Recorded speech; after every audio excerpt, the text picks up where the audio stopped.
2025년 5월 2일 금요일입니다. 6시 35분 지나가고 있습니다. 히든포로 후에 스타트하겠습니다. 안녕하세요, 박종인입니다. 네, 안녕하세요, 이명철입니다. 자, 한 해 유럽 축구를 마무리하는 유럽 대항전 4강 주간이 첫 번째 주가 지나갔습니다. 챔스 그리고 오늘 기준으로는 유로파 컨퍼런스까지 진행이 됐고요. 일단 챔스는 어제 그제였기 때문에 우리가 오늘 펼쳐진 유로파랑 컨퍼런스 얘기를 하고 그다음에 챔스 2차전 전망 쪽으로 가도록 하겠습니다.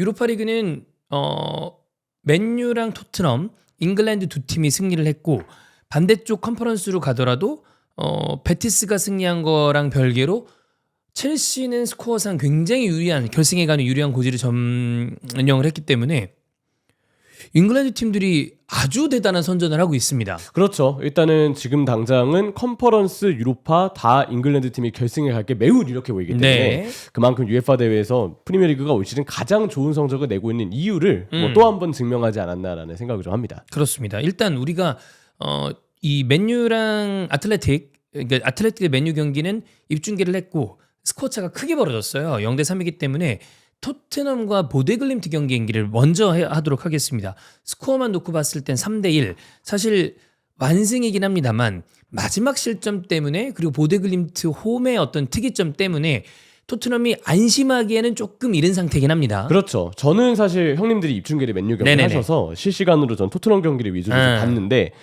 일단 90분 동안의 경기에 대한 총 느낌을 좀 전하자면 체급차가 많이 났어요. 많이 난다. 그리고 역으로 보데글림트가 천연잔디에 오니까 그걸 어려워하더라고요. 거꾸로 미끄러졌어요. 많이 선수들이 이제 막 스텝을 못 밟고 초반에 미끄러지는 상황들이 나왔는데 네네. 이거는 역시 인조잔디에서 뛰던 선수들이 갑자기 천연잔디에 오니까 그치. 쉽지 않겠다는 느낌이 들었고 그 북런던 날씨는 구글에 검색해도 안 나오더라고요. 근데 런던 날씨는 검색하면 나와요. 경기 시간 기준으로 런던 날씨가 한 23도 정도 됐고요. 노르웨이 날씨를 검색해보니까 한 11도 정도 되더라고요. 그들 입장에서는 조금 덥다. 네. 이런 느낌을 받을 수 있겠죠. 그래서 반대로 다음 주에는 네. 토트넘 선수들이 이거 좀 춥다 네네. 이런 느낌을 받을 수 있을 텐데 어쨌든 이번 경기는 원정팀 보데글림트에게 마찬가지로 애로사항이 컸다. 그리고 그걸 고려하더라도 일단 두 팀 간의 체급차가 많이 느껴지긴 했어요. 경기 자체를 보면은 이번 경기가 독특하게도 솔랑케와 히샬리송이 동시 선발이었는데 예. 아마 히샬리송도 일단은 왼쪽 공격수로 나왔을 때 텔보다는 조금 더 헤더를 경합하기가 쉽고 거기서 시작한 지 40초 만에 히샬리송이 머리로 한번 건드려주면서 그걸 존슨이 받아놓고 골이 되거든요. 되게 일찍 골이 나와버렸어요. 그렇죠. 굉장히 일찍이었습니다. 솔랑케와 히샬리송을 동시에 선발로 기용한 게 테리 왼쪽에 나왔을 때보다는 좀 더 헤더 경합에 있어서는 유리함을 가져다 줬기 때문에 이거는 득점에서 분명 아주 유리하게 작용을 한 포인트였고 유로파 리그에서는 지난번 8강 때도 그랬지만 확실히 포스테코글루 감독이 좀 더 조심스럽게 경기 운영을 해요. 프랑크푸르트전 때도 2차전 때 짠물 수비가 돋보였던 토트넘이었는데 이번 경기도 마찬가지였습니다. 상대 4-3-3 대형에 대한 1대1 압박 준비가 되게 잘 되어 있었고 이 보데글림트 선수들이 역습에 나가려 할 때마다 속도에서 차이가 너무 많이 나요. 속도에서 토트넘 선수들이 훨씬 빠릅니다. 그리고 전술적으로도 상대에 대한 대비를 상당히 잘하고 나왔다.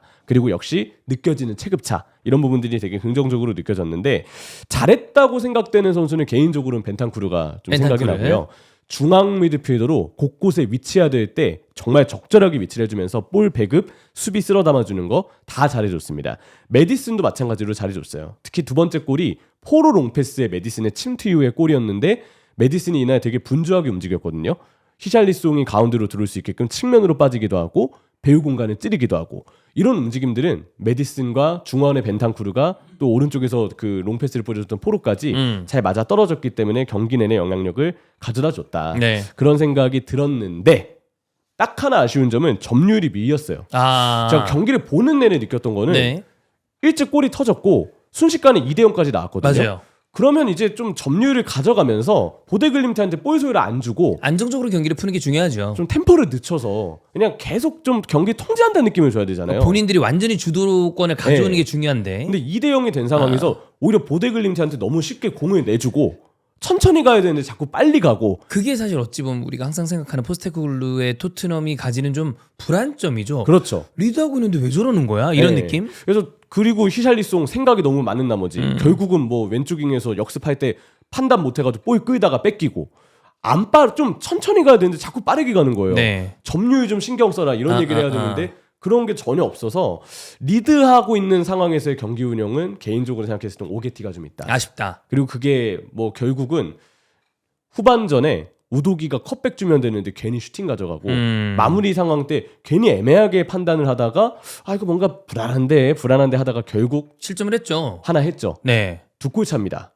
자, 이거 인조잔디 가면 안심할 수 있을까요? 그리고 지금 저도 보니까 보데글림트의 주축 선수들이 경고 누적으로 네. 빠진 선수들이 있기 때문에 그들이 돌아온다는 걸 감안하면 물론 여러분 토트넘이 체급차도 있고 스코어가 3대 1이면 유리하게 경기를 가져갈 수 있는 게 맞아요. 저는 맨유 대 토트넘 결승이 성사될 가능성이 꽤 올라갔다라고 보이긴 합니다. 굉장히 높죠. 다만 아까 말씀드렸던 것처럼 보데글림트 원정의 굉장히 좀 특수성 그리고 주축 선수들이 빠져있던 선수들이 돌아오는 거 그리고 올해 보여주는 이 토트넘의 불안감 이런 게 겹쳐 있기 때문에 2차전도 안심하고 볼 수는 없다. 아주 신경 써서 준비해야 된다. 이렇게 보는 게 맞는 것 같습니다. 그리고 토트넘은 또 지금 몸 상태가 안 좋은 메디슨 후반에 근육이 올라와서 결국은 교체 아웃이 됐는데 맞아요. 솔랑키도 통증이 있어서 교체 아웃이 빠졌죠. 됐는데 솔랑키는 좀 경미해 보였어요. 근데 메디슨은 제가 봤을 때 솔랑키보다는 조금 더 통증이 커 보였거든요. 2차전을 앞두고 어떤 몸 상태일지가 변수가 될 것 같고 말씀해 주셨던 이 보데글림트의 주축 자원들 중앙 미드필더의 파트릭 베리크 그리고 하콘 에브엔 두 선수가 이번에 징계로 나란히 빠졌다가 둘 다 돌아옵니다. 그래서 중원 경쟁력은 아마 보데글림트가 조금 더 확보한 상태에서 이 홈에서의 2차전을 좀 치르지 않을까 그런 부분들이 생각이 나더라고요. 중요한 포인트 중에 또 하나가 어쨌든 토트넘도 트로피를 딸 수 있는 정말 메이저 트로피와 거리가 먼 제가 기억하는 토트넘 제가 이제 축구를 보고 난 이후에 토트넘의 트로피는 그거예요. 후안데 라모스 감독이 있었던 리그컵 네. 0708이었나? 맞아요. 예. 근데 그거 말고는 유럽 대항전이나 메이저 트로피와는 거리가 멀었기 때문에 정말 중요한 포인트에 특히나 대한민국 팬들 입장에서는 손흥민의 트로피를 기대하는 분들이 많을 텐데 일단 손흥민 선수는 이번 경기에서 벤치에서 그러니까 관중석에서 경기를 지켜봤습니다. 네. 옆에 누구야 그 드라구신이랑 경기를 보는 것 같았는데 맞아요. 표정은 밝았거든요. 근데 1차전에 못 나왔는데 2차전에 복귀할 수 있다는 얘기가 있고 2차전도 좀 불투명하다고 보는 의견도 있더라고요. 인터뷰 내용은 일단 개인 훈련을 하고 있다. 네. 팀 훈련 복귀가 아직이래요. 사실 부상 복귀에 대해서는 역시 팀 훈련 복귀의 그게 중요하거든요. 여부가 굉장히 중요한데 아직 팀 훈련에 복귀하지 않아서 당장은 2차전도 어렵다는 시선이 나올 수밖에 없죠. 제가 기억하는 바로는 사실 소니가 부상으로 이런 식으로 빠지는 경우가 잘 없어요. 항상 많이 뛰어왔죠. 네. 근데 이번에 어느덧 5경기 연속 지금 결장이거든요. 체감이 되게 오래 빠져 있는 것 같아. 원래 첫 번째로 이제 발 부상 때문에 빠진다고 했을 때는 유로파 4강을 앞두고 혹은 8강을 앞두고 안배하는 게 아닐까 했는데 맞아. 너무 오랫동안 좀 빠져 있는 건 사실이에요.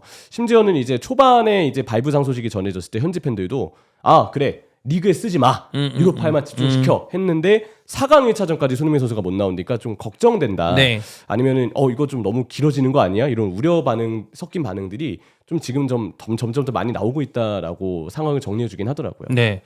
그래서 2차전은 아까 말씀드렸던 토트넘의 약간의 불안감, 네. 손흥민 선수가 나올 수 있는지 없는지에 대한 어떤 좀 의문 부호, 그리고 토트넘의 선수들의 지금 예를 들면 솔랑케 아니면 메디슨 뭐 이런 선수들이 어느 정도 나올 수 있어요. 리그는 버리면 돼요. 리그는 버리면 돼. 돼. 뭐 신경 쓸 필요 없습니다. 그거를 신경을 좀 써야 되지 않나.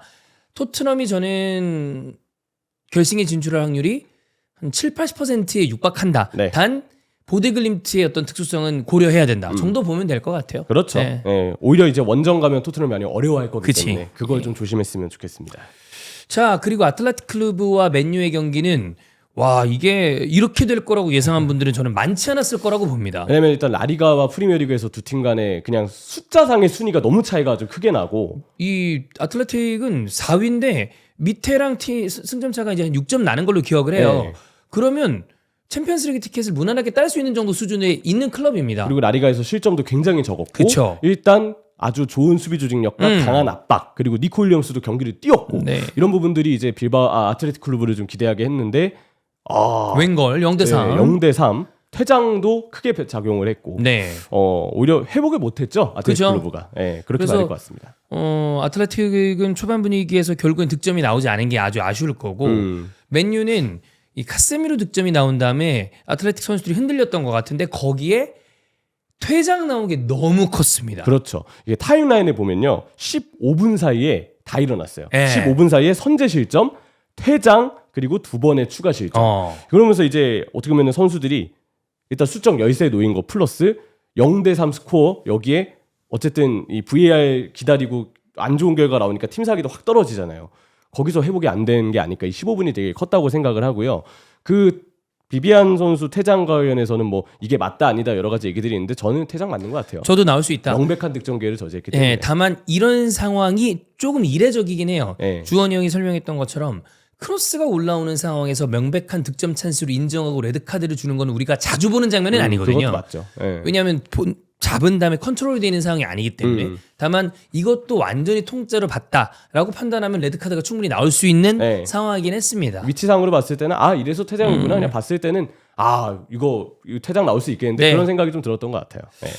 그래서 이거는 저는 아틀레티코 클루브라는 팀의 저력을 감안해야 되겠습니다만 맨유가 대단히 많이 유리합니다. 저는 95% 이상 진출이 확정적으로 보인다라고 해도 틀리지 않는다고 보이고요. 네, 그 팬분들은 이제 그 얘기를 많이 하시던데 후반전에 맨체스터 유나이티드가 일단 전반에 3대 0을 만들고 후반에는 힘을 좀 빼면서 되게 느긋하게 좀 여유 있게 신중하게 네. 되게 조심스럽게 경기를 운영했잖아요. 그 부분에 대해서는 좀 어떻게 보셨는지.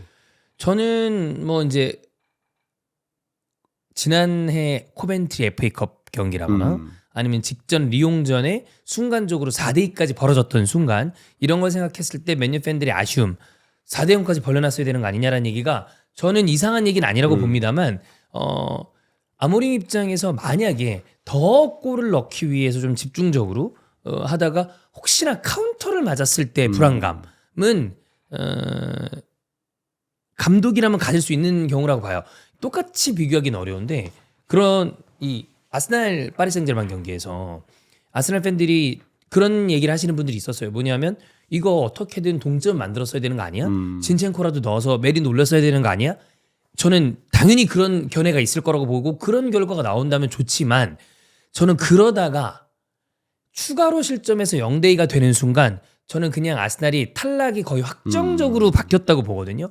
그렇기 때문에 아모rim의 선택이 비판받을 수 있는 어떤 시선이 없는 건 아닌데 이해된다. 그리고 0대3이라면 굉장히 많이 유리하고 그렇죠. 그리고 어쨌든 레드카드가 하나가 나왔잖아. 그럼 걔 못 나와요. 다음 경기 못 나오죠. 비비안. 네. 그래서 할 수 있는 선택이었다라고 봅니다.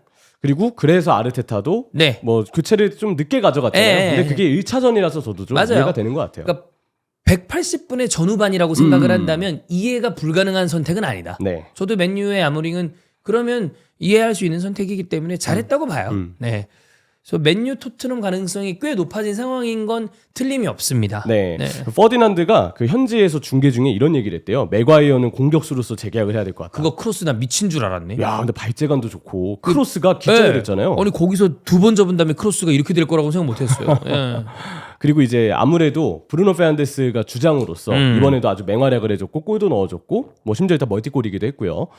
FA컵 지난 시즌 결승에 이뤄서 이제 우승까지 하기까지 그치. 브루노 페르난데스의 리더십, 결정적인 순간의 활약 등이 맨체스터 유나이티드 팬들에게는 정말 큰 감명을 줬는데 이번에도 마찬가지예요. 네. 올라오는 동안에 중요한 활약들을 하고 있고 또 주장으로서의 리더십까지 맨체스터 유나이티드 팬분들에게는 다시 한번 브루노의 존재에 큰 감동을 느끼지 않을까. 그리고 카세미로 잘했다는 평가가 많더라고요. 이게 저는 이런 순간에 저는 만약에 맨유 토트넘이든 어디든 결승이 어떤 매치업이 나왔을 때 맨유가 이번 유로파리그 트로피를 딸 가능성이 크다고 보는 것 중에 하나가 저는 카세미로의 존재입니다.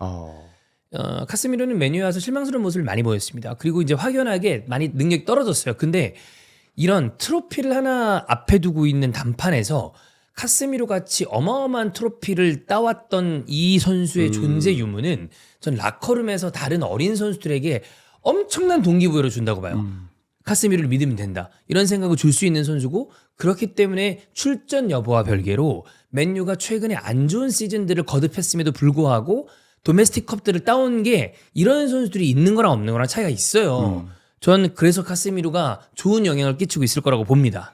첼시는 유르고르덴에게 원정 4대1 네. 유리해요. 일단은 유르고르덴도 인조잔디 경기장이에요. 네네네. 그래서 첼시가 마레스카 감독도 경기 전에 이야기했지만 좀 일단은 조심해야 된다. 그런 이야기를 했고 첼시는 사실 리그에서 챔피언스리그 진출권 경쟁을 해야 됩니다. 네. 사실 리그에서 좋은 순위 차지해서 챔피언스리그 진출권 따내는 게 제일 좋죠. 그죠. 왜냐면 컨퍼런스리그 우승해도 유로파를 나가는 거지 맞아요. 챔피언스리그를 나가는 게 아니기 때문에 일단은 두 대회를 병행하면서도 리그에 대한 중요성을 당연히 간과할 수 없는 게 사실입니다. 그리고 인조잔디 경기장이면 괜히 주전들 뛰었다가 부상당해요. 그렇죠. 그러면 이제 리그까지 꼬이고 이 스위스 팀들이 그런 경우가 있어요. 네. 바젤이나 영보이즈나 이런 팀들이 인조잔디였던 걸로 기억을 하는데 간혹 부상당하는 경우들이 있습니다. 그렇죠. 그래서 조심하긴 해야 돼요. 유르고르덴처럼 이제 뭐 스웨덴 아니면 그 보데글림트처럼 네, 노르웨이 이것도 이제 지역에 따라서는 그쵸. 당연히 인조잔디가 따라오게 되는데 근데 유르고르덴이 경기 전부터 많은 또 얘기거리가 있었더라고요. 일단은 그 경기 외적으로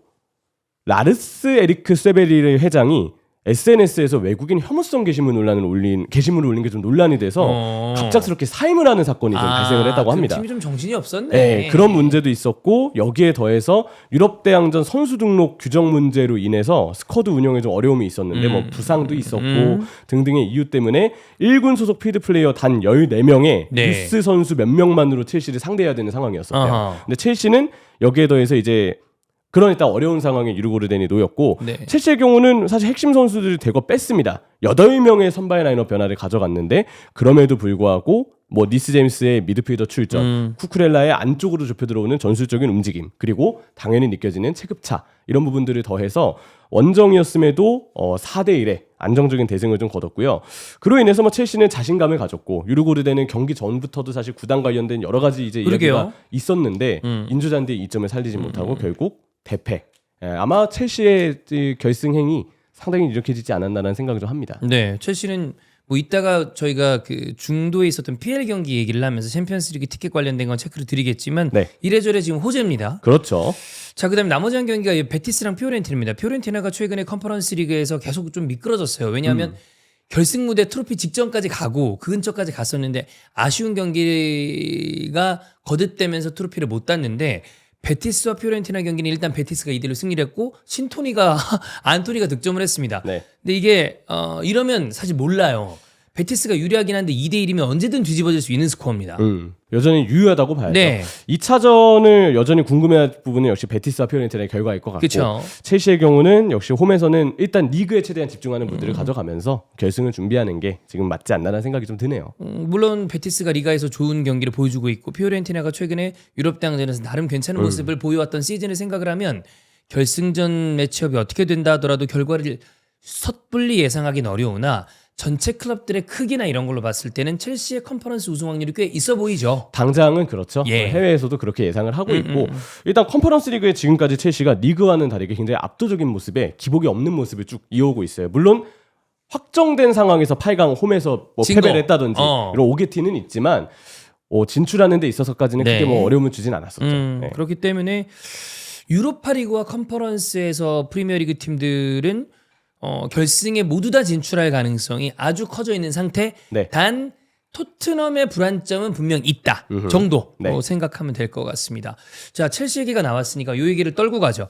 노팅엄이랑 브랜트포드가 이 수년된 경기를 했습니다. 네. 브랜트포드가 승리를 하면서 노팅엄이 추세가 깨졌다라는 느낌이 강력하게 들거든요. 그렇죠. 일단 후방에서 미스 나온 것 때문에 이 노팅엄이 진 거 이거 되게 아쉬울 겁니다. 부상 복귀한 올라이나 선수가 실수를 점하면서 케빈 샤드의 선제골이 나왔고 후방에서의 긴 패스를 수비진이 차단하지 못했을 때 요하니스가 이제 추가골까지 넣었죠. 사실 좀 낯설죠? 노팅엄의 수비 실수라니. 근데 이번 실점에는 분명 수비에서의 아쉬운 처리와 실수들이 예. 빌미가 된 장면들이 두 번 나왔습니다. 그게 결국 0대2의 스코어에 영향을 줬고요. 노팅엄은 강팀 만날 때보다 오히려 이렇게 좀 점유율을 본인들이 가져가게 되는 상황이 나오거나 슈팅을 본인들이 많이 때릴 때 그럴 때 경기를 더 어려워할 수밖에 없습니다.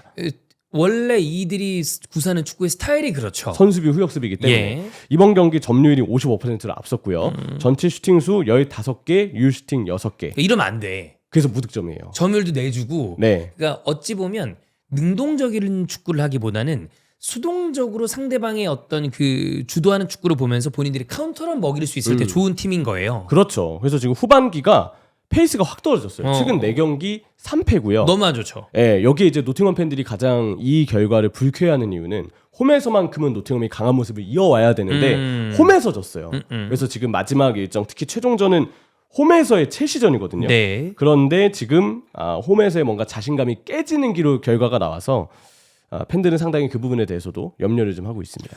자, 뭐 이런 상황에서 아까 말씀드린 것처럼 챔피언스리그 티켓 경쟁을 봐야 되는데 네. 그때 한번 이 EPL 시간 때도 그렇고 말씀을 드렸지만 경기 일정상의 이 난이도는 첼시 뉴캐슬이 좀 어려워요. 그렇죠. 네. 뉴캐슬도 첼시 홈 아스날 원정 이렇게 연전이 있고요. 첼시도 뉴캐슬 원정 마지막에 또 노팅엄 포레스트 원정을 가야 돼요. 일단 그리고 이번 주 사실 리버풀 홈 경기도 있고 이런 점들을 생각을 해보면 역시 까다롭다라는 생각을 안 할 수가 없는데 근데 노팅엄이 지금 불리해진 건 맞습니다. 왜냐? 일단 지금 당장 경기 수가 다 똑같은데 승점이 일단 밀리면서 3위로 올라갈 기회를 자력으로 잃고 말았고요. 그래서 지금 6위가 됐어요. 6위가 됐죠. 물론 이렇게 끝나서 노팅엄 포레스트가 유로파로 간다 하더라도 이번 시즌을 아쉬워서 그렇지 잘 치는 거지만 이게 갖고 있다 뺏기면 이상하게 기분이 되게 안 좋거든. 괜히 더 뭔가 다 더 할 수 있는데 잃어버린 듯한 그쵸. 뺏긴 듯한 느낌이 네. 드니까요.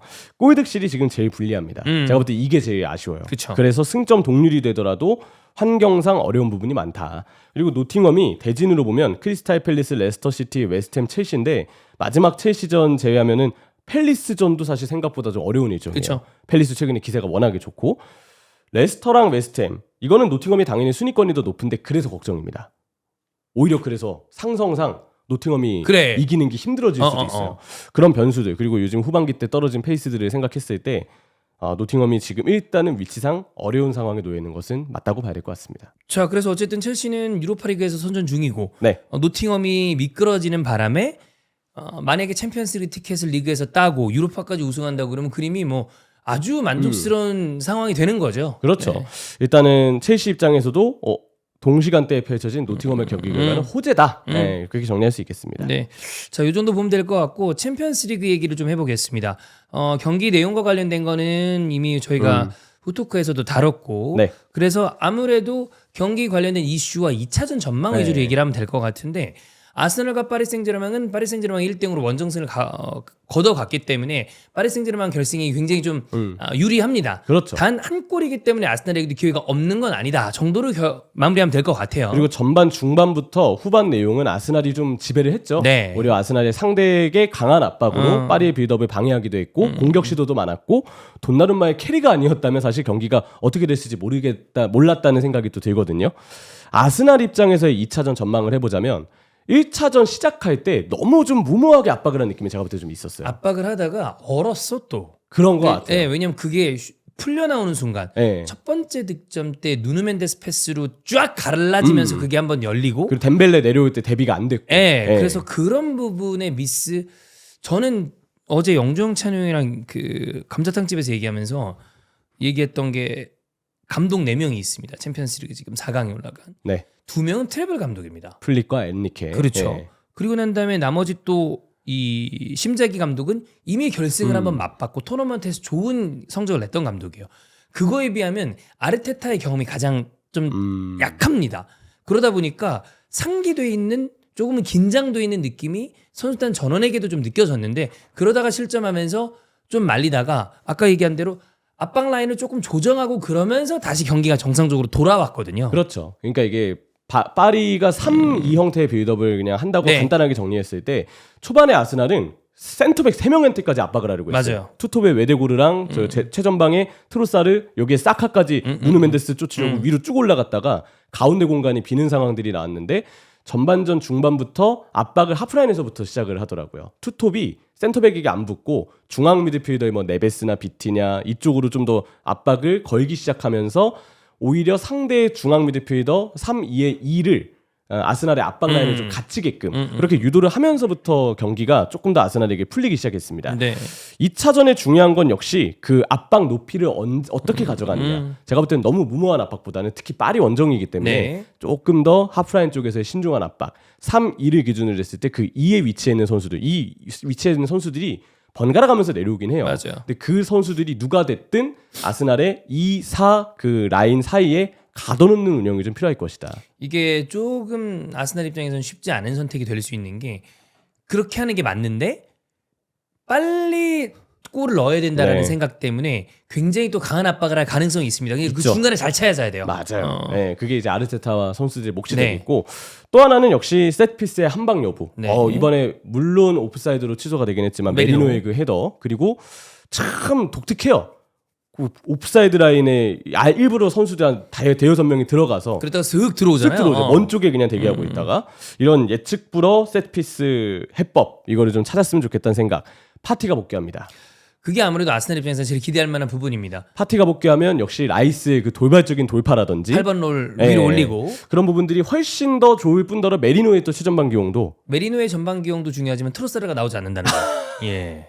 그에 이게 이제 따라서 아스날 팬들이 기대하는 부분이죠. 그럴 수 있겠네요. 예, 그런 점들이 파티의 복귀와 함께 그리고 탈압박도 당연히 파티가 또 해낼 수 있을 거기 네. 때문에 기대가 되는데 그런다고 해서 과연 외대고의 폼이 살아날지 외대고는 안 살아날 거예요. 아, 너무 쉽지 안 않은 좋아. 것 올해 같아요. 내내 안 좋아요.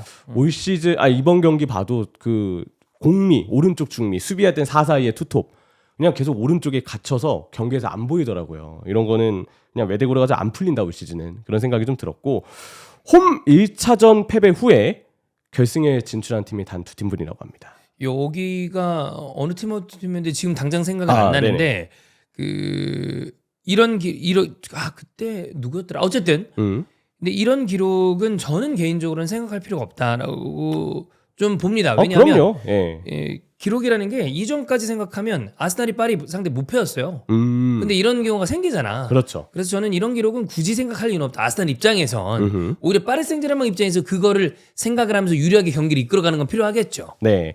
뭐 이런 점들까지 생각을 해보면 어쨌든 당장의 아스날은 그래도 1차전 경기 내용에서 희망을 봤다라는 네. 점 그런 부분들은 기대할 수 있을 것 같고요. 파리는 다른 거 없어요. 일단 홈입니다. 2차전이 홈이기 때문에 그걸로써 자신감을 가질 만한 부분이 좀 있고 역시 믿을 수 있는 건 경기마다 열세에 놓이더라도 한 번씩 우스망 덴벨레가 내려와 주면서 경기를 풀어주는 곡선이 네. 있어요. 그리고 돈나룸마를 믿어봐라. 돈나루마는 만약에 뭐 예를 들어 승차까지 간다. 그럼 저는 파리 생제르맹 올라갑니다. 왜냐면 네. 라야와 돈나루마의 승차 이 능력 차는 커요. 그 돈나룸마가 승부차기에서 워낙 강하고. 토너먼트 승부차기 안 진 거, 네. 뭐 이런 부분들까지 자신감이 많이 클 거라 생각을 하는데 홈에서는 아스날의 압박을 역시 더 많이 풀어 나오는 게 파리에겐 중요하겠고 오프사이드 트랩이 이번에 그래도 절묘하게 먹혔잖아요. 맞아요. 특히 먼 거리 프리킥이어도 세트피스 수비할 때 옵사이드 잘 만들더라고. 잘 만들더라고요. 그런 준비 철저히 해야 됩니다. 다만 이제 변수가 될 거는 그 파리도 공격 나갔다가 수비를 전환할 때 보면 하키미가 올라갔을 때 하키미에게 수비 백업을 안 맡기고 마르키뉴스가 그 위치를 가서 커버를 하더라고요.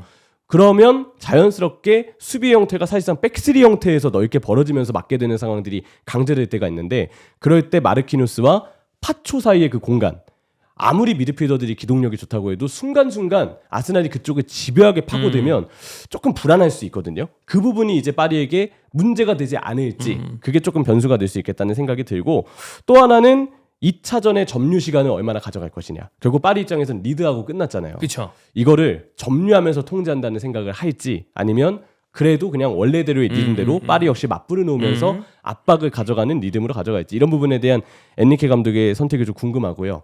혹시 파리 입장에서 그러면 안 되겠지만 만약 결과가 안 좋다. 그러면 1차전 마지막에 바르콜라가 그 결정적인 찬스 놓친 거. 옆으로 놓친 거나 뭐 하무스 골대 맞은 거. 예. 그에 대한 사실 아쉬움은 들겠죠. 내용만 놓고 봤을 때 순간순간 후반부에 아스날이 좀 뭐 주도를 했던 거랑 별개로 2-3대 0 이상 나올 수도 있을 거고요. 있었을 경기고요. 네. 그리고 뒤에 뭐 얘기하겠지만 그 PK가 나오는 게 저는 맞았다고 봐요. 거기서 만약에 팀버가 퇴장을 당했거나 네. 아니면 PK로 골 나왔으면 이거 2-3대 0 가는 순간 파리 생제르맹이 거의 결승 진출을 확정 지을 수 있었는데 그게 결과적으로 다 안 된 게 아스날한테는 작은 희망, 파리 생제르맹 입장에서는 좀 아쉽다라고 네. 할 만한 경기라는 거죠. 그게 전반 10분인가 네. 그랬어요. 그러니까 1분 그 4분 만에 골이 들어가고 덴벨레한테 그리고 이 상황까지 초반에 만약에 파리가 게다가 내용을 지배하고 있었는데 그치. 이 당시 거의 점유율이 거의 7대3 내지는 8대2까지 벌어졌었거든요. 그러니까 파리 입장에서는 그때 팀버의 흡입차에 대한 크바라첼리아에 대한 도전이 오히려 페널티킥이 안 된 것. 파리 입장에서 굉장히 불운한 요소고 사실 빈치치 주심의 이날 판정에 대해서는 할 말이 좀 많죠. 얘기가 많아요. 예, 일단 뭐 아스날 입장에서도 트로사르의 경고가 좀 가혹하다. 그리고 사카가 그 누누 멘데스를 민 동작 물론 이제 경고는 맞을 수 있어요. 왜냐 항의가 컸기 때문에. 항의로 경고받은 건 맞아요. 네. 근데 그 이전 장면에서 그게 파울이 맞아? 그쵸. 약간 터치가 있긴 했는데 중심을 이미 잃은 거 아니야? 라는 얘기가 있기 때문에. 그렇죠. 그리고 이런 얘기도 있더라고요. 저는 이거는 경기 보면서 제가 못 느꼈는데 기사를 통해서 그 클라텐버그가 최근에 이제 방송에서 이런 이야기 예. 많이 하거든요.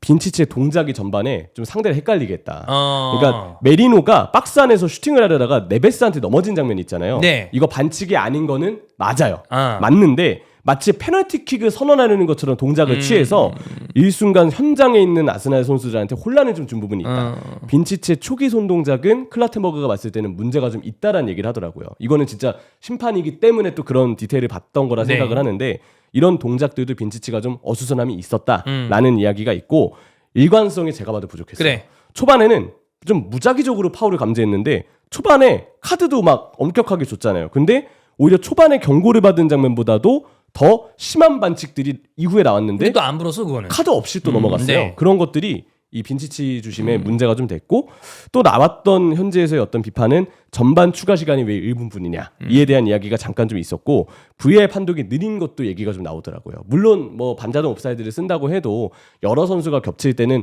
뭐 디테일하게 이게 혹시 오류가 있는지를 체크해야 되기 때문에 시간이 오래 걸릴 수 있는 거는 이해를 하나 그래도 이 정도의 기술을 도입했으면 메리노 골 취소에 3분 걸렸거든요. 이거 시간을 사실 줄이는 거 앞으로 목표로 해야 되겠죠. 그쵸. 네, 그런 아쉬움들이 좀 있었습니다. 뭐 아스날은 좀 아쉬운 경기 아무래도 파티몬 나온 게 너무 아쉽고. 근데 파리 생제르맹이 팀이 좋아요. 정말 좋아요. 뭐 이미 리버풀이랑도 경기를 해봐서 형철이도 기억을 하겠지만 전방에 있는 크바라의 위력이 너무 세고요. 진짜 세죠. 덴벨레가 좋고 네. 두에가 크바라랑 덴벨레만큼 위협적이지 않는다 하더라도 그 순간순간 나오는 슈팅들의 위협이 굉장히 세기 때문에 번뜩여요. 뭐 주앙네베스랑 비티네 더 얘기할 이유도 없이 아주 좋은 미드필더 라인이고 그래서 파리가 세다 이런 생각이 드는데 아스날 입장에서 아까 얘기했던 것처럼 파티가 돌아오는 거랑 네. 덴벨레가 조금 상태가 안 좋아 보였거든. 그거를 좀 봐야 되지 않나. 혹시 못 나온다 그러면 아무래도 위력이 좀 파리도 반감을 할 테니까. 그쵸. 네, 그 정도 보면 될 것 같습니다. 자, 그다음 나머지 한 경기 바르셀로나 인테르 경기 몬주기에서 펼쳐졌는데 미친 명경기가 나왔습니다. 정말 재밌었어요. 예. 이게 기록을 보니까 99년 4월에 바이에른 뮌헨과 디나모 키이우 그 경기 이후로 챔피언스리그 준결승 무승부 중에 공동 최다 득점이라고 합니다. 그 정도로 진짜 손에 꼽기 힘들 대단한 명승부가 나왔다고 봐야 되고요.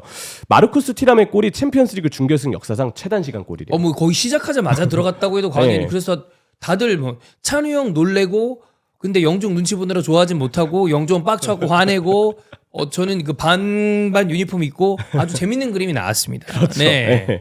목요일 밤을 아침을 불태운 그런 날이지 않았나 싶은데 바르셀로나는 참 이번 경기를 보면서도 느낀 거는 수세에 모였을 때 바르셀로나의 공격이 더 빨라져요. 네. 어떤 요인이 있을까 보면은 오히려 수세에 몰리면서 전방에 훨씬 더 많은 숫자를 올리는 팀이 바르셀로나. 뭐 초반에 2-4-4 형태로 그냥 간단하게 요약했을 때 경기를 하다가 안 된다 싶으면은 후방에 그냥 3명만 놓고 한 명의 중앙 미드필더만 둔 채로 2명의 나머지 중앙 미드필더 네. 그리고 왼쪽 풀백을 윙처럼 올리면서 3하나 6과 같은 전개를 하죠. 그리고 야말과 하피냐의 캐리 능력. 이번 경기는 레반도프스키가 나오지 못했지만 사실 레반도프스키가 있을 때는 보다 더 하피냐와 야말의 위력이 훨씬 더 세지거든요. 랩이 있고 발대 있으면 하피냐가 또 더 많이 살아났는데 네. 둘 다 빠졌기 때문에 물론 하피냐가 중요한 슈팅들을 했지만 좀 반감되는 게 있고 근데 그거를 한다 하더라도 세요 야말이랑 하피냐가 이번 경기 특히 야말이 네. 절대적이었죠. 뭐 사실 덧돋보인 둠 같은 선수가 있기 때문에 얘기가 조금 덜 나온 것뿐이지 야말은 뭐 선수들의 찬사 네. 오늘 이 경기 아마 라리가 경기를 안 보시고 이야기만 듣다가 경기 보신 분들은 뭐 저런 애가 다 있나 싶었을 거예요. 한 골 넣었고 골 때도 2번 맞췄습니다. 네. 이것만으로도 진짜 대단한 일이고요. 근데 이제 바르셀로나 입장에서는 역시 세트피스 수비가 불안한 점. 그렇죠. 상대 인테르가 190cm가 넘는 선수들이 질비해요. 운동 능력 다 좋고요. 둠프리스, 튀람, 아체르비, 바스토니, 비색. 비색도 덩치가 어마어마합니다. 네, 이런 선수들 조심해야 됩니다. 근데 이걸 막기에는 이 레반도프스키까지도 부상으로 최근에 빠졌기 때문에 세트피스 수비 위력이 떨어지는데 영향을 주고 있다는 분석도 있어요. 바르셀로나 입장에서는 그런 부분에 대한 애로사항 2차전도 제가 봤을 때 분명 불안함이 좀 있고요. 최근에 바르셀로나가 실점한 12골 중에 7골이 세트피스입니다. 분명 후반기 되면서 체력적인 어려움, 세트피스 수비에 대한 집중력의 어려움들이 바르셀로나에게는 찾아오고 있다. 2차전 때는 필드 플레이어로는 이 인텔의 힘을 받아내는 게 어렵기 때문에 네. 슈체스니가 좀 적극적으로 도와줘야 될 수도 있어요. 일부러 더 롱볼이 킥이 날아왔을 때 네. 나와서 처리하는 데 있어서 좀 더 자신감을 가져야 될 수 있다. 근데 그게 얼마나 잘 될지는 변수다. 그런 얘기를 좀 하고 싶고 아무래도 높은 수비 라인에 대해서는 실점이 나올 때마다 이거 수비 라인 좀 어떻게 해야 되는 거 아닌가요? 라는 얘기가 나올 수 있으나 근데 그거를 조절 안 내리는 할 건 거예요. 왜냐하면 그건 플릭이 아니에요. 네, 그거 하는 순간 공격력이 떨어질 수 있기 때문에 본인들의 원래 장점을 버리겠다는 거기 때문에 저는 그렇죠. 아니라고 봅니다. 네, 이거는 2차전도 당연히 라인을 높일 것이다. 그리고 그에 따라서 실점 위험도 있을 것이다. 이런 부분은 미리 예고할 수 있을 거라 생각을 합니다. 자, 2차전에 대한 전망. 쿤데 부상을 어떻게 대처할 것이냐. 이거는 커요. 일단 기사를 보니까 3주 아웃이 유력한 상황입니다. 다행히 일단 만약에 결승에 진출한다면 결승은 나올 수 있을 거라는 전망이 많은데 3주라서 다음 경기 못 나와요. 일단 우측 라인에 에릭 가르시아가 나쁘지 않기 때문에 아마 에릭을 쓸 가능성이 크고 네. 발데가 복귀한다 그러면 아라우어 쓰지 않고 왼쪽에 발데 그다음에 이니고랑 쿠바르시 라인으로 갈 텐데 만약 발데가 복귀를 못한다 그러면 처음부터 아라우어 그리고 이 이니고를 왼쪽으로 보내는 그러니까 제라르 마르틴을 안 쓰는 방법도 네. 쓸 수 있겠죠. 후반전에 그랬죠. 네. 이니고가 왼쪽 풀백이 되면서 오히려 크리스텐센이 또 중앙 수비를 네. 보기도 했었으니까 아라우어도 있었고. 그렇지. 근데 지금 보니까 바이든은 복귀가 유력하다고 하고요. 그럼 발데 돌아오는 거를 주전으로 쓸 테고 레반덥스키가 어떻게 될지를 모르겠네. 본인은 출전 의지가 강하대요. 그리고 사실 바르셀로나 팬분들도 제발 좀 나와달라. 그쵸. 그래야 이제 야말 레비 쪽으로 상대 수비가 쏠리면서 하피냐가 자유로워지는 뭐 반대의 상황도 있고 그런 경우들이 발생할 수 있기 때문에 시너지가 장난이 아니거든요. 네. 근데 아직은 쉽지 않다는 전망이 많아요. 그래서 바이든은 돌아올 것 같은데 레반도프스키는 일단은 불투명 이런 상황이고 뭐 아라우오가 나올 것이냐 에릭 가르시아가 나올 것이냐 이런 부분들이 궁금한 지금 얘기들이 많은데 에릭이 나오겠죠. 아마도. 그래야 야말이 고립되지 않고 예. 에릭이 야말을 좀 도와줄 수 있기 때문에 공격으로 놓고 봤을 때도 에릭 가르시아가 필요하다라는 생각이 들고요. 경기 분위기 바꿔줄 건 역시 야말과 하피냐 이 두 명이 될 것이다. 이들이 있는 이상 바르셀로나의 회복 능력은 정말 대단할 것이다라고 얘기하고 싶습니다. 야말은 이런 선수가 없습니다 지금. 진짜 대단합니다. 네. 개인 능력. 예. 그런 솔로 플레이는 상대 수비가 붕괴될 수밖에 없어요. 네. 그냥 자기 힘으로 한두 명 제치는 거 일도 아니게 네. 맞고 왼발 슈팅 기가 막히잖아요. 골대 2번을 맞췄는데 그것까지 만약 들어갔다면 경기는 뭐 완전 달랐겠죠. 어시스트 기록도 뭐 대단한 기록을 네. 보여주고 있고 이 2007년생 우리로 따지면 고등학생입니다. 고등학생이 바르셀로나 소속으로 벌써 100번째 경기를 치렀다. 그렇죠. 네. 챔피언스리그 준결승 역사상 최연소 득점자기도 예. 하고 바르셀로나 최근 10시즌 최다 도움 순위에서 야말이 4위입니다. 와, 지금 올 시즌 24개 도움이거든요. 예. 그래서 메시가 2019-20 시즌에 27개 도움, 2016-17 시즌 네이마르가 26개 도움, 2015-16 시즌 때 네이마르가 25개 도움. 그다음이 야말이에요. 근데 아직 시즌이 안 끝난 거로 생각을 하면 네. 더 올라갈 수 있죠. 충분히 그럴 수 네. 있죠. 지금 야말은 2015-16 시즌 수아레즈 그리고 그 같은 시즌 메시와 똑같은 도움 수로 공동 4위, 24개의 도움을 올 시즌 기록하고 있습니다. 네. 자, 인테리어 얘기를 좀 해보자면 원정 3대3은 대단히 좋은 경기를 한 거지만 원정 다득점이 없고 인테리의 리그도 지금 나폴리와 뒤집혀져 있는 상황이라 집중을 안 할 수 없는 체력적으로 굉장히 지친 이런 상황이라 본인들이 홈에 간다 하더라도 쉽지는 않습니다. 더군다나 라우타로 부상은 좀 커요. 그렇죠. 그래서 뭐 이번 경기만 하더라도 타레미 선수가 교체 출전이 됐는데 라우타로가 있을 때만큼의 영향력이 아니잖아요. 타레미는 이제 제가 타레미 이렇게 했더니만 찬우이 그냥 이죠. 욕 많이 먹었거든요. 타레미 하는 게 없긴 하더라고. 확실히 라우타로의 유무가 굉장히 큰 네. 지금 인텔인데 그래도 기대할 수 있는 건 역시 일단 세트피스. 네. 분명 장신 피지컬 좋은 선수도 많기 때문에 바르셀로나에게 위협을 줄 것이다. 또 하나는 역시 둠신의 존재예요. 미쳤죠. 진짜 미쳤어요. 일단 둠프리스가 코너킥 상황에서 넣은 골들만 보면 발리슛과 헤더 네. 다 해줬거든요. 돌파로 첫 번째 골 때 관여가 됐죠. 그치. 그냥 오른쪽 측면에 씹어 먹었어요. 예. 그냥 그 정도의 운동 능력이 있는 선수면 사실 바르셀로나가 아무리 공격적으로 날고 긴다 해도 라인을 올리는 이상 뒷공간에 대한 리스크, 세트피스 수비에 대한 리스크는 따라올 수밖에 없는데 둠프리스가 있으면 그건 다 공략이 가능한 거죠. 역시 둠마치. 역시 예. 둠프리스와 마이코는 취향 차이다. 예, 그런 그 부분들. 얘기에 이제 예전에 형철이가 저게 지금 사람 입에서 나오는 얘기가 맞냐 이런 얘기를 했지만 결과적으로는 맞았다. 둠프리스가 증명하고 있습니다. 예. 모르겠어요 이거.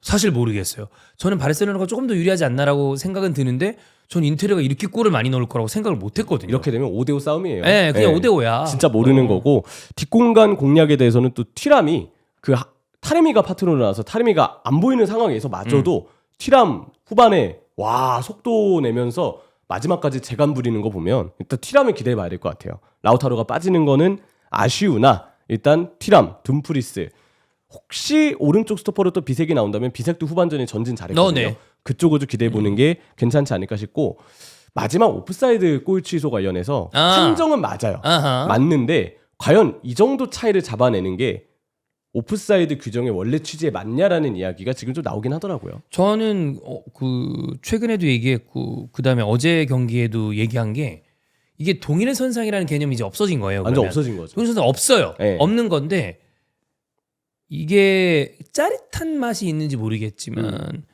저는 축구의 재미를 과연 증가시키는가?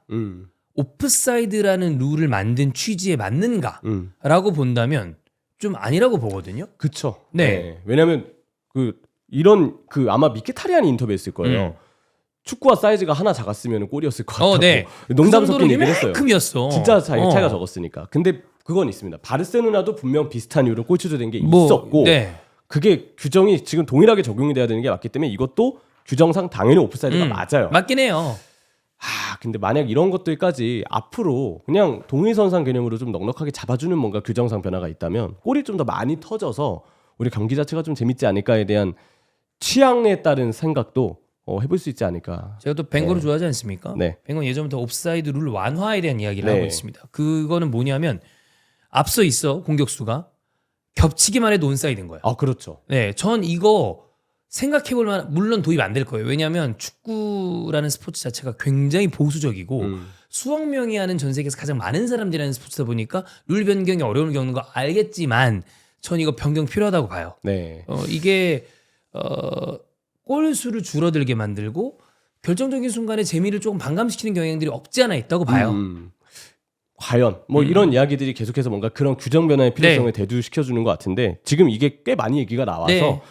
인테르 팬들에게는 역시 아쉬움을 주었을 것이고 바르셀로나에게는 10년 감수했다 그런 생각을 주면서 오히려 3대3이잖아요. 그렇죠. 덕분에 또 2차전이 재밌어진 그런 느낌도 좀 있긴 와, 합니다. 이건 진짜 어떻게 될지 모르겠습니다. 네.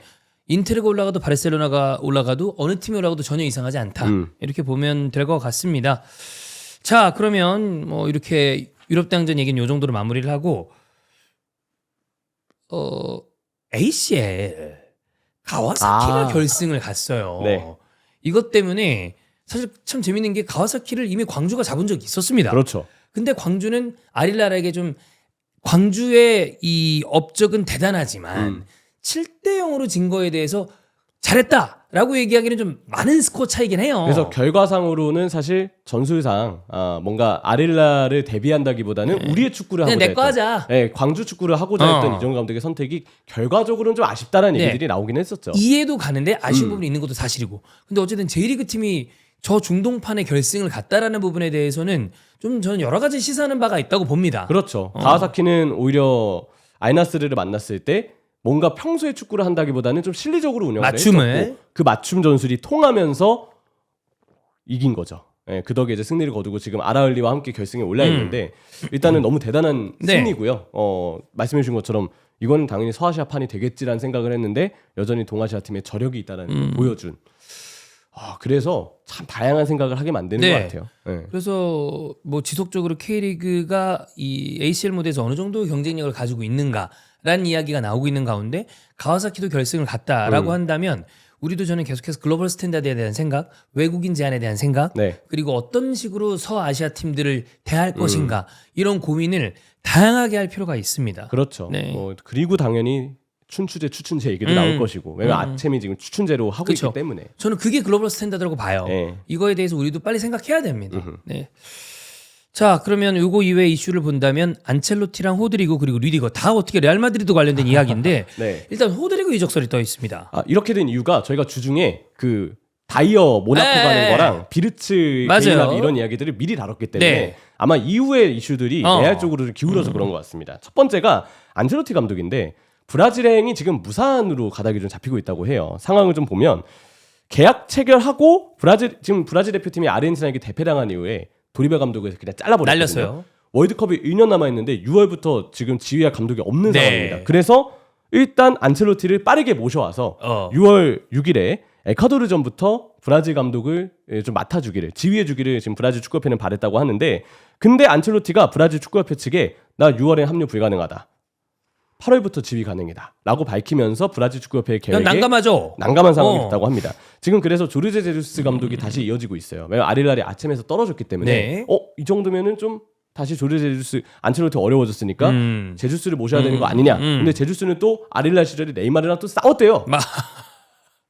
왜냐하면 조르제 제수스 감독이 여러분 성격이 불같습니다. 네. 결국 이번 이종현 감독이랑 좀 물론 풀었대요. 풀었다고 하지만. 오해가 있는 건 다 네. 풀었다고 합니다. 근데 그 사람도 성격이 보통이 아니기 때문에 네이마르랑 붙은 것도 이해가 가요. 그래서 좀 꺼려지고 있다, 막 그런 네. 이야기도 추가적으로 나왔습니다. 자, 그러면 왜 안첼로티와 브라질 축구협회가 이렇게 좀 갑자기 왜 어려워졌는지 그럴까? 이거를 봐야 되는데, 첫 번째 이유, 지금 추정이 되고 있는 이유가 두 가지예요. 하나는 안첼로티와 레알의 작별 조건 합의 실패입니다. 이런 건 뭐 위약금이나 나갔을 때 남은 자녀 연봉을 어떻게 할 것인가 네. 이런 얘기가 나오겠죠? 그렇죠. 안첼로티는 남은 계약 기간에 연봉을 지급해달라고 요청하고 있는데 추정되는 금액이 한 400만 유로 정도예요. 근데 페레즈는 안첼로티가 1년 남은 계약을 포기하고 무료로 떠나기 원하고 있다고 합니다. 그냥 좀 가세요. 그렇죠, 이거 아니야. 그렇죠. 예.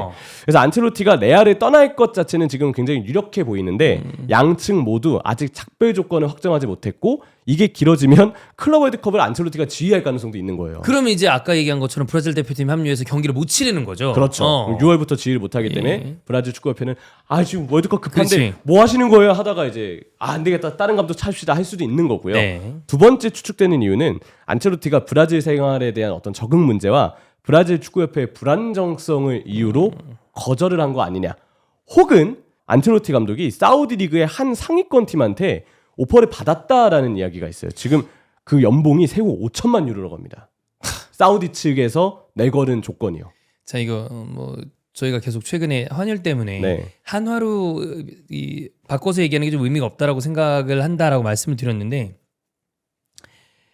그걸 감안한다 하더라도 이게 지금 세후 연봉이 이러면 한 800억 되는 거거든요. 맞아요. 800억으로 나와 있더라고요. 우리나라 돈으로는. 이거를 누가 거절합니까? 1년에 1년. 1년에. 800억이에요. 안첼로티는 원래 지금도 대단한 부를 축적한 감독입니다. 근데 한 방에 800억? 와, 가족들이 더 행복해질 수 와, 있는 이거 건데. 미친 거죠. 대단한 일이죠, 네. 진짜. 예. 그래서 뭐 조금 마음이 흔들린 거 아니냐라는 추측도 가능한 시점입니다. 일단 브라질 축구협회는 라리가가 끝날 때까지 안첼로티 감독을 기다리기로 했다라고 하면서도 다른 후보들을 좀 보고 있다, 이런 이야기들이 좀 전해지고 있더라고요. 네, 그래서 안첼로티 감독의 거취에 따라서 이 레알 마드리드의 후속 감독이 뭐 알론소냐 누구냐 이런 얘기가 연달아 발생할 거기 때문에 이건 좀 계속해서 지켜봐야 될 것 같고, 아까 말씀드렸던 레알 마드리드 세 가지 중에 안첼로티 하나 받고 리디거 징계가 6경기로 나왔죠. 그렇죠. 코파렐레이 결승, 뭐 이거 SL에서 아마 많이 네. 이야기를 하셨을 텐데, 그 얼음 던진 거, 예, 그리고 욕설, 이게 문제가 됐는데 남은 5경기, 올 시즌 남은 5경기와 다음 시즌 첫 경기까지 결장입니다. 문제는 이미 무릎 수술을 리디거 선수가 했기 때문에 받았다 그러죠. 징계 기간은 사실상 부상 회복 기간이 돼서 어쩌면 크게 적용이 안 될 수 네. 있다라는 점이고, 그리고 난 다음에 후드리그 이적설이 나왔어요. 그렇죠. 호드리구 이적설은 지금 순간적으로 최근에 갑자기 확 대두가 되고 있는데, 후드리그 이적설은 이전에도 쓱 있었던 게 지난 겨울이었나 언제였나 아스날 링크가 있었어요. 그래서 제가 기억을 해요. 네. 그래서 호드리구가 입지가 뭐 어떤지 모르겠지만 나올 가능성이 없는 선수는 아니구나라는 이야기가 한번 돌긴 했었습니다. 일단 지금 출처는 마르카, 뭐 이외에도 다양한 또 기자들이 이야기를 하고 있는데, 레알 마드리드에서 호드리구가 힘든 시간을 좀 보내고 있다. 코파델레이 결승 이후 거취에 대해서 본인이 지금 고민을 하고 있는 상황이라고 합니다. 지금 아무래도 음바페, 비니시우스, 벨링엄 세 선수에게 지금 비중이 워낙 크기 때문에 콤비네이션 플레이의 중심에 지금 본인이 있다고 생각하기는 힘들죠. 그리고 오히려 음바페, 비니시우스, 벨링엄 개인 기술이 출중한 이 선수들의 중심으로 팀이 맞춰지다 보니까 본인이 거기에 따라가는 입장이 그치. 되는데 따라가기가 버겁고 힘들다. 그래서 보니까 이제 호드리구 선수가 지금 이 시스템에서는 내가 기량을 보이기 힘들다라는 이유 때문에 거취를 고민하고 있다고 하고요.